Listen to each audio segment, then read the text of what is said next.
Sometimes life can really get us down. It can seem that the problems or challenges that we face are insurmountable. They overwhelm us, and what we face seems hopeless.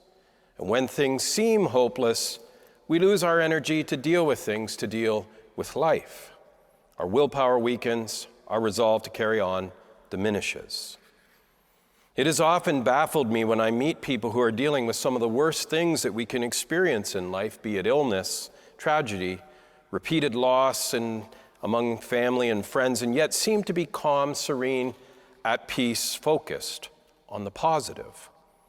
When I stop to think about it, my baffle is a sign of a weakness in my own faith, that my faith needs to be stronger, because what gives people strength, peace, calmness, and perspective in these stressful situations is indeed faith.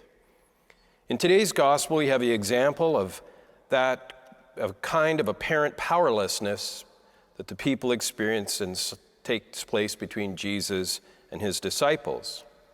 When we reflect upon the miracles of the multiplication of the loaves and the fish, just as with many of the miracles performed by Jesus and witnessed by his disciples, some miracles invite faith, some others, like this, deepen faith.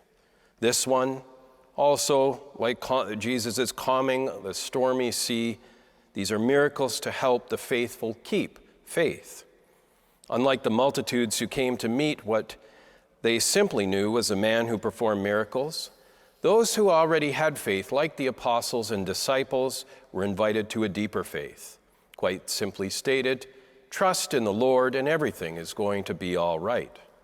This doesn't mean that we'll get what we want, what we wish for, but simply that the Lord will never abandon us in our need.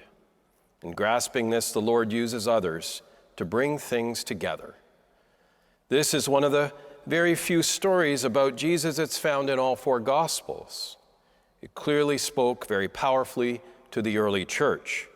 Perhaps in and through this story, the early believers came to appreciate that the Lord can use our tiniest efforts to perform its greatest works.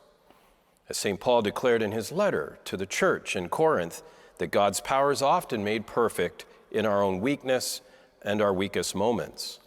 The Lord can work powerfully in and through the very little that we possess if we're generous with that little. This boy is our teacher in that regard. He gave over his few barley loaves and fish, and the Lord did the rest. So often the spontaneous generosity of children can have a great deal to teach us. In giving away the little that we have, we leave ourselves very vulnerable. Yet the gospel suggests that the Lord can work powerfully in and through that very vulnerability, which is the fruit of our generosity. The Lord needs us to be generous with what we have, even though it can seem very small and very inadequate in our eyes. The Lord does not work in a vacuum. He needs us to create an opening for him to do his work. Without the presence of Jesus, the crowd would not have been fed. Without the presence of this child, what little he had, the crowd would not have been fed either. In anointing people, visiting them in their time of great need, with serious illness or disease in their final hours sometimes, it amazes me the hope that they can have and the comfort that they can give others, myself included.